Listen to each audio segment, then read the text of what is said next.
Hi friends, இந்த வீடியோவில் என்ன பார்க்குறீங்க அப்படின்னா, ஊரில் தமிழ்நாட்டிலேருந்து தம்பி வந்துட்டான்னு சொன்னேன் இல்லையா?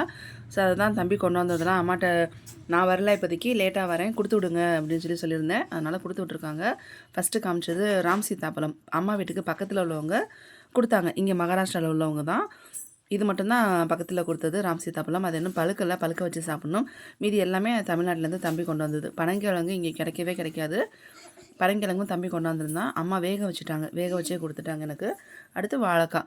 வாழைக்காய் பார்த்தீங்க, இங்கே வந்து இந்த மாதிரி வாழைக்காய்லாம் இருக்காது ஃப்ரெண்ட்ஸ். நம்ம சாப்பிட்ற வாழைப்பழத்தை தான் நம்ம வந்து காயாக வாங்கி தெரிஞ்சவங்கள்ட்ட சொல்லி வாங்கி சமைக்க முடியும். அதனால் எப்போ வந்தாலுமே வாழைக்காய் வாங்கிட்டு வந்துடுவான்.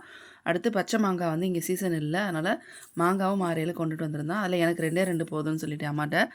இது வந்து மக்ரூன் ஸ்வீட் இருக்குது இல்லையா, எனக்கு ரொம்ப பிடிக்கும். கோவில் கேக்குன்னு சொல்லுவோம் நாங்கள் எங்கள் ஊர் சைடு. இது வந்து இங்கே கிடைக்காது மகாராஷ்டிராவில், அதனால் எப்போ வந்தாலும் இதுவும் வாங்கிட்டு வந்துடுவான். அடுத்து பக்கோடா. இங்கே வந்து பேக்கரியில் வந்து பக்கோடா அந்த மாதிரிலாம் இருக்காது. ஸோ எங்கள் வீட்டில் எல்லாருக்குமே அந்த பக்கோடா பிடிக்கும், அதனால் கொண்டுட்டு வந்திருந்தான் அதுவும். அடுத்து அப்பளம். அப்பளம் வந்து எங்கள் வீட்டில் எல்லாருக்குமே ஃபேவரட். என்னோடய ஹஸ்பண்டுக்கும் ரொம்ப பிடிக்கும், குட்டி பையனுக்கும் ரொம்ப பிடிக்கும். அதனால் அப்பளமும் சேர்த்து வாங்கிட்டு வந்துட்டான். ஸோ தமிழ்நாட்டிலேருந்து இவ்வளோ எல்லாமே கொண்டுட்டு வந்திருந்தான்.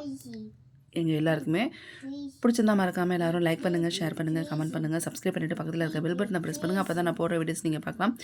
எல்லாமே எப்படி இருக்குன்னு சொல்லுங்கள் மறக்காமல். தேங்க்ஸ் ஃபார் வாட்சிங்.